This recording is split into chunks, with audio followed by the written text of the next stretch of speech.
Hi friends, welcome back to இதேவனம். So நாங்கள் இன்றைக்கி தோட்டத்துக்கு வந்தாச்சுங்க.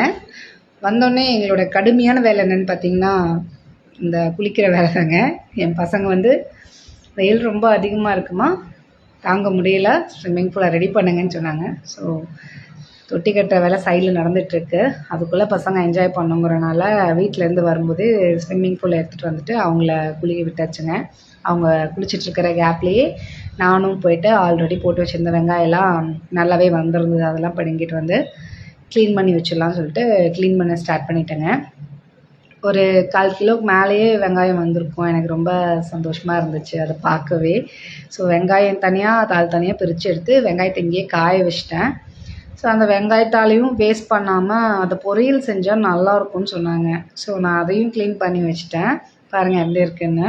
ஸோ இதை நான் பொரியல் செஞ்சுட்டு டேஸ்ட் எப்படி இருக்குன்ற ரிவ்யூ உங்களுக்கு நான் தரேன். இது போக கத்திரிக்காய், பச்சை மிளகாய், தக்காளி எல்லாமே வந்திருந்தது. போன தடவை விட இந்த தடவை கத்திரிக்காயோட விளைச்சல் நிறையா இருந்துச்சுங்க. 3 கிலோ பக்கம் இருந்துச்சு. இதில் எனக்கு நான் ரொம்ப டிஸப்பாயிண்ட் ஆன விஷயம் என்னென்னா, இந்த கத்திரிக்காவை என்னால் சேல் பண்ண முடியல கடைகளில்.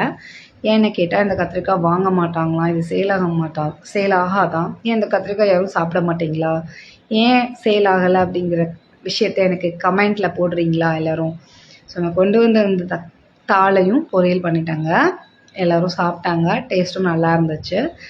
ஸோ நம்ம இதேவான சேனலில் பார்க்குறவங்க தயவு செஞ்சு லைக்கும் சப்ஸ்கிரைபும் கொடுங்க. உங்களோட சப்போர்ட் எனக்கு எப்போவுமே வேணும். தேங்க்யூ.